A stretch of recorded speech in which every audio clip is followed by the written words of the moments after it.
मोदी की नसों में लहू नहीं, गरम सिंदूर बह रहा है।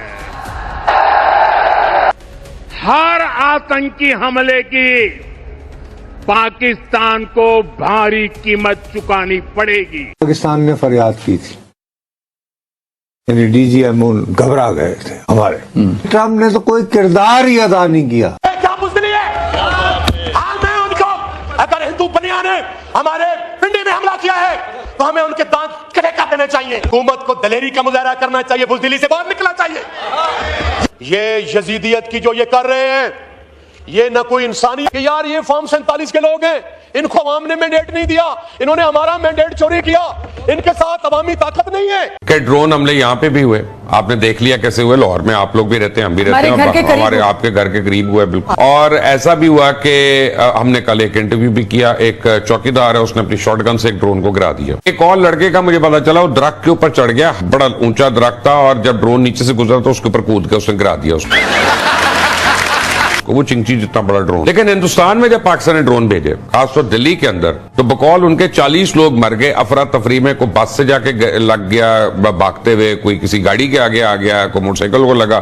2 बंदों ने बिल्डिंग से कूद लिए नीचे के, यार ये हमें आके फायरिंग करके मारे। ये फर्क है दोनों कौमों। अच्छा, ये सारा इन्होंने हमारे मुल्क के लिए प्लान किया था कि इनकी अवाम पैनिक करेंगे। वो कहते हैं ना, which goes around comes around. आपने हमारे लिए सोचा, और हमारी अवाम जब नूर बेस पे इन्होंने हमला किया तो सबसे पहले झंडे लहराती हुई मेरी जो कौम उठी है, उसी वक्त फजर के वक्त पहुंच गए। कौन सी जंग आपने जीती है जो कल फील्ड मार्शल का ऐलान हुआ है? फील्ड मार्शल उसे कहा जाता है जिसने दुनिया में जंगें लड़ी हो। हम लाते हैं टॉक शोज और अनलिमिटेड एंटरटेनमेंट सिर्फ यूट्यूब पर। अगर आपने अभी तक हमारा चैनल सब्सक्राइब नहीं किया तो अभी सब्सक्राइब करें और बेल आइकॉन को क्लिक करके हमारी लेटेस्ट वीडियोस के बारे में अपडेट जानें। कौन सी जंग लड़ी है? 4 दिन इंडिया की तरफ से आने वाले जितने मिसाइल थे, कोई जवाब उसका नहीं दिया गया। दोस्तों, इस वक्त इंडिया ने अपने जो डिप्लोमेटिक कोर है उनको बहुत ज्यादा दुनिया में एक्टिवेट किया है। इसी सिलसिले में इंडिया के जो एम्बेसडर हैं इजराइल में, जेपी सिंह साहब, जो कि पाकिस्तान में सर्व कर रहे हैं, और अभी एससीओ कॉन्फ्रेंस के सिलसिले में भी जयशंकर साहब के साथ आए थे। उन्होंने एक इजरायली टीवी है I-24 आई थिंक, उसको इंटरव्यू दिया, और इंटरव्यू में उन्होंने कहा है जनाब कि अगर अमेरिका राना तहव्वुर हुसैन को एक्स्ट्राडाइट कर सकता है तो पाकिस्तान जो है वो हाफिज सईद और बाकी जो लोग हैं उनको क्यों एक्स्ट्राडाइट नहीं कर सकता। इंडिया को पाकिस्तान को चाहिए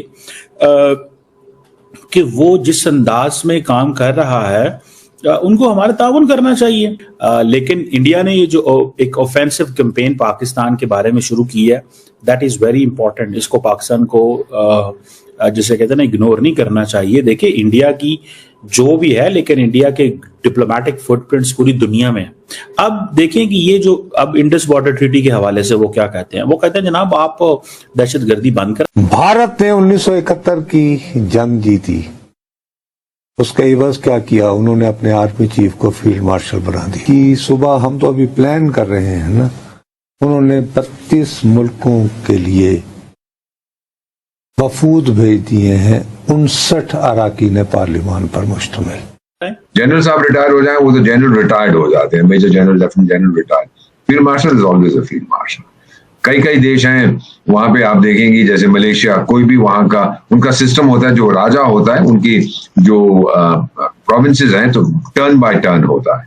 तो वहां जो बनता है, चाहे वो 20 साल का हो, 25 साल, वो फील्ड मार्शल बन जाता है सीधा। तो बहुत सारे फील्ड मार्शल इन देशों में घूमते रहते हैं। अब इसका जो मेरा मानना है, पिंजरे वाली मुनरिया को बाहर निकाला जा रहा है, क्योंकि इसने बहुत नुकसान करा है। मैं तो डेवलपमेंट इकोनॉमिस्ट हूं, मैं पढ़ाई उस क्षेत्र में की है, कॉलेज में और पढ़ा था, लेकिन आई स्पेशलाइज्ड इन दिस। हम एक चीज करते हैं बेटा, उसको कहते हैं रिग्रेशन एनालिसिस, कि हम देखते हैं कि कितना किस चीज का खर्चा है। और जो हमें पता लगा है, जो मेरी एनालिसिस मेरे ग्रुप ने की है, 15 बिलियन में 9 शून्य होते हैं, $15 बिलियन का नुकसान हुआ है पाकिस्तान को। उनके जहाज उड़ गए, उनका ये उड़ गया, वो उड़ गया, बेसिस उड़ गए। और फिर जो उनका न्यूक्लियर रिएक्टर, अभी तक कोई इसकी खास तरह से बात नहीं कर रहा, लेकिन न्यूक्लियर रिएक्टर जो उन्होंने मिलिट्री बेस में नूर खान में यहाँ पे वहां पे रखा हुआ था, वो मेल्ट डाउन जो हुआ है, तो उसको आप कंट्रोल करेंगे, नया बनाएंगे, इसका $15 बिलियन का खर्चा है।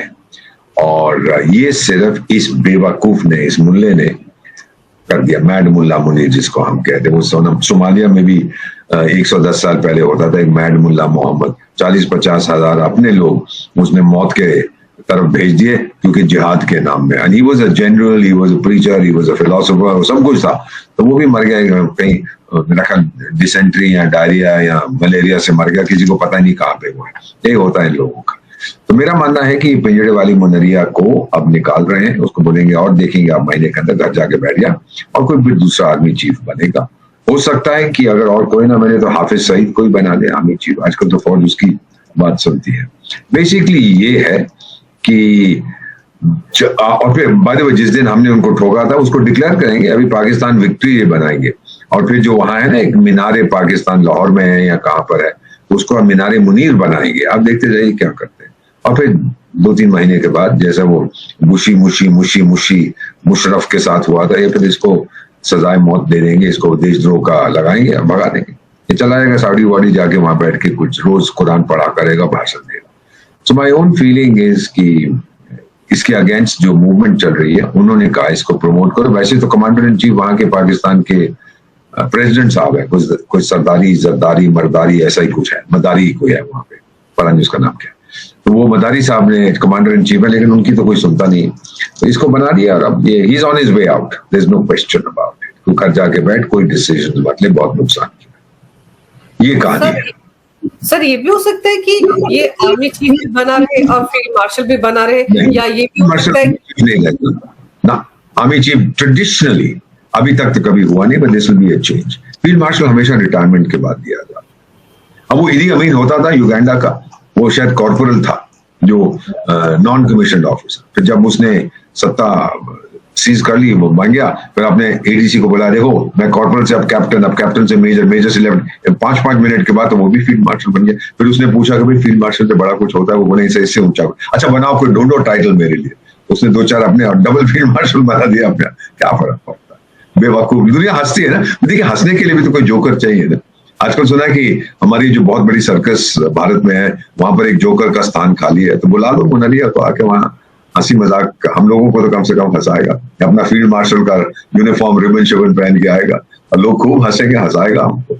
मैंने ये कर दिया, मैंने वो कर दिया, बनाओ ना, सुनाओ ये कहानियां हमको। उसके अपने देश के जो मेरे दोस्त हैं, विदेशों में रहते हैं, पाकिस्तानी फॉर्मर डिप्लोमेट, वो ये कहते हैं कि we are embarrassed by this world, हमें शर्म आती है इस कमीने पर, लेकिन कोई कुछ कह नहीं सकता।